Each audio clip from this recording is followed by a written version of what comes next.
Silence, an empty document, a blinking cursor, like a pulse on a dying monitor. This is the battlefield where you lose every single day. Not because you're weak, not because you're lazy, but because something inside you is fighting a war you don't even realize is happening. The deadline is burning. The task is clear. And yet your body feels like it's filled with molten lead. And the loudest voice in your mind whispers the same seductive, poisonous promise. Tomorrow, we call it laziness. We call it lack of discipline.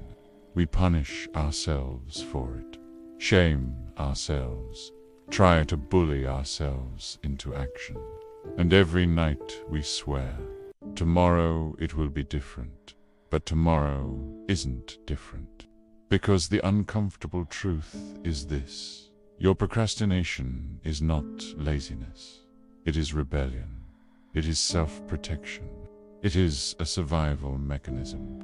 A part of your mind has pulled the emergency brake, and you keep slamming the gas pedal, wondering why nothing moves. Stop fighting it. Start listening. Your brain has one prime directive: avoid pain.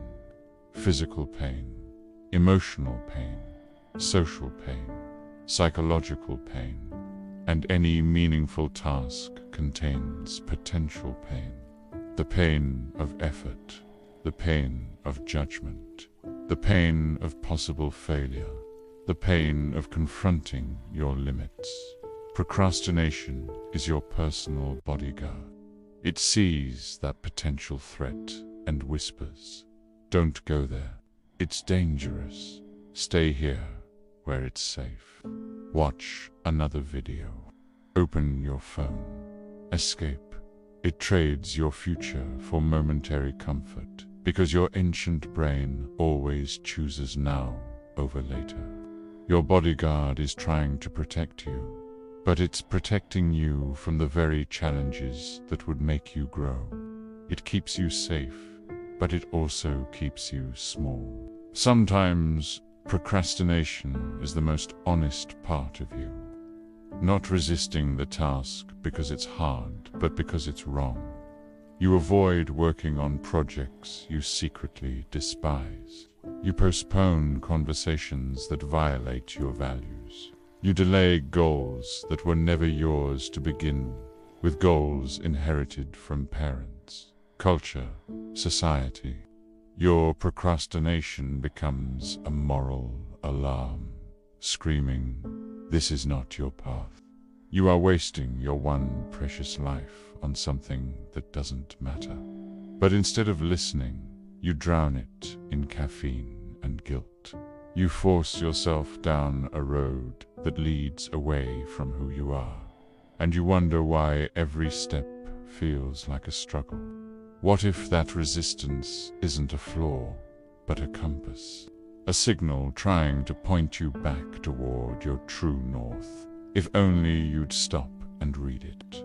And then there is another force, one far more subtle and far more cruel: perfectionism. It's not a fear of failure, but a fear of imperfection. In your mind lives an immaculate ideal: the perfect script, the perfect conversation, the perfect project. And because the real you can't match that flawless fantasy, you freeze. Not starting becomes safer than starting, and confronting the gap between your vision and your reality. It is a cruel paradox. The desire to create something flawless prevents you from creating anything at all. So you build a golden cage with bars made of it must be perfect. And then you wonder why you feel trapped. The cage is beautiful, shimmering with potential, but it is still a cage.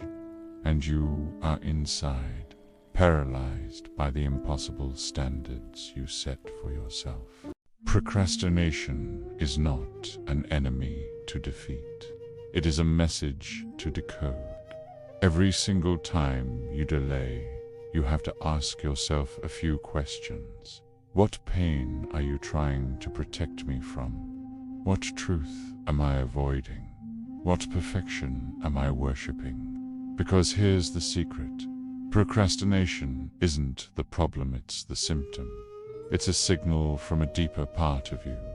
Let's look at the brain. Your brain is wired for protection, and its primary mission is to keep you safe by avoiding uncertainty. Modern neuroscience shows us that uncertainty activates the exact same neural circuits as physical danger.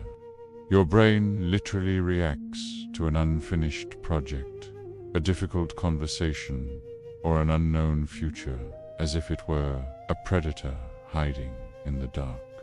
So, what does it do? It gives you urges. It tells you to check your phone, get a snack, clean your desk, organize your files, do literally anything except the thing you fear. This isn't because you're weak or lazy. It's because your protective systems are overfiring. Your brain is doing its job too well, trying to shield you from a perceived threat that, in reality, is just a task on your to-do list. But it goes even deeper than that. Your very identity might be blocking you. If a task threatens your core beliefs about who you are, your mind will automatically resist it with everything it has. Think about it. Starting to write that book that threatens your hidden belief that I'm not a real writer. Applying for that dream job or amazing opportunity that threatens the voice that whispers, I'm not good enough. Launching that business you've always dreamed of that directly challenges your fear of I might fail publicly. When this happens, procrastination stops being a scheduling problem and becomes an emotional shield. It's your mind's way of protecting your sense of self from the potential pain of failure or inadequacy. The delay isn't about time management. It's about identity management. And then there's the weight of your own expectations. Often, what you think you need is more motivation, more drive, more hustle. But what you really need is relief from internal pressure. When the perceived cost of starting feels enormous, your brain hits the brakes and delays. It's not because the task is actually impossible, but because your own impossibly high standards make it feel forbidden. The pressure to be perfect from the very first moment creates a state of paralysis. You're crushed not by the task itself, but by the weight of your own expectations. So, what is the antidote to this complex, deeply human experience? It's not more discipline. It's not another motivational speech. And it's definitely not forcing yourself to run headfirst through a brick wall of resistance. The true antidote is lowering the psychological cost of beginning. It's about making the first step so small, so simple, that it feels effortless. A task you dread becomes instantly doable when the first action becomes microscopic. Instead of write the first chapter, the goal becomes write one sentence. Instead of build the website, it's open the file. Instead of finish the report, it's simply name the document or make the outline title. Your ancient brain, the one that's hardwired to detect threats, simply cannot panic at something too small to fear. It can't register type one word as a life or death situation. By taking these tiny, almost laughable steps, you bypass the entire fear response. You gently trick your protective systems into standing down. Procrastination was never a wall you needed to smash through. It was always a locked door. And by understanding these hidden codes of your mind, the fear of uncertainty, the threat to your identity, and the pressure of your expectations, you are finally learning the language of the lock. You are learning how to find the key, insert it, and turn.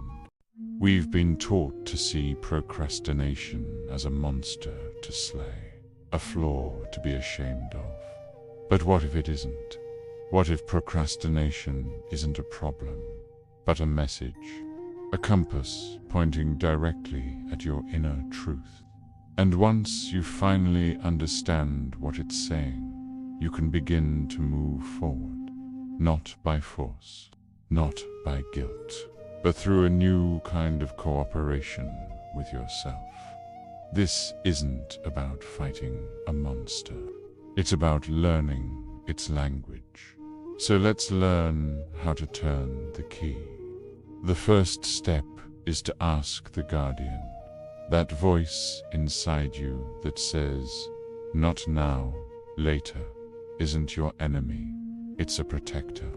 The next time you feel the urge to delay, pause and gently ask it, "What danger are you protecting me from?" Don't judge the answer, just listen. The danger might be failure. It might be the sting of judgment from others, or the fear of complete exhaustion. It could be the raw pain of rejection.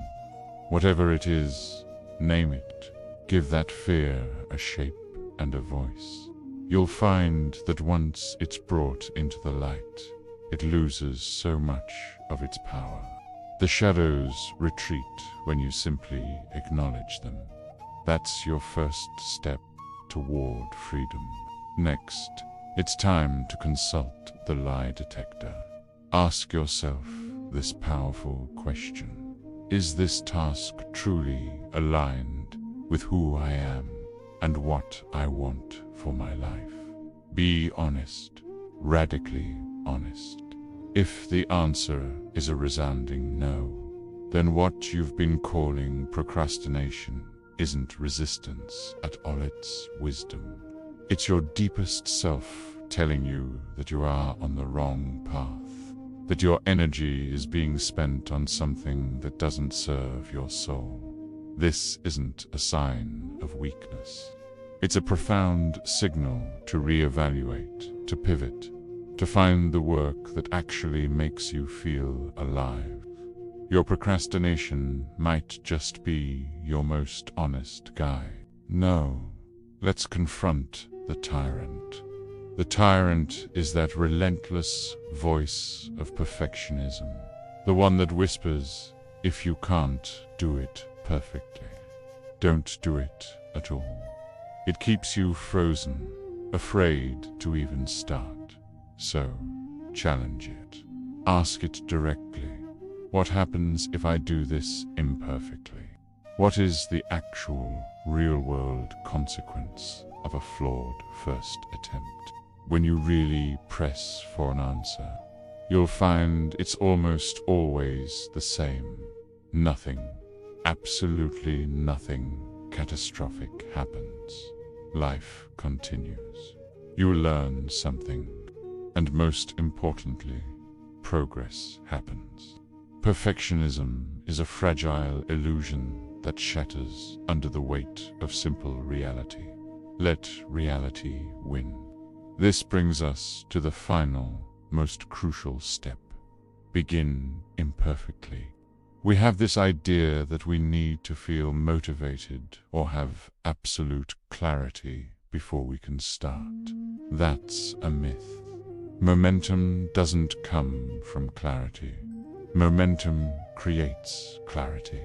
It all starts with motion. So, start inconsistently. Start roughly. Start while you're still afraid and full of doubt. Start while you're completely unsure of the next step. Start badly. Just start. Because that first, tiny, imperfect action is a spark in the dark.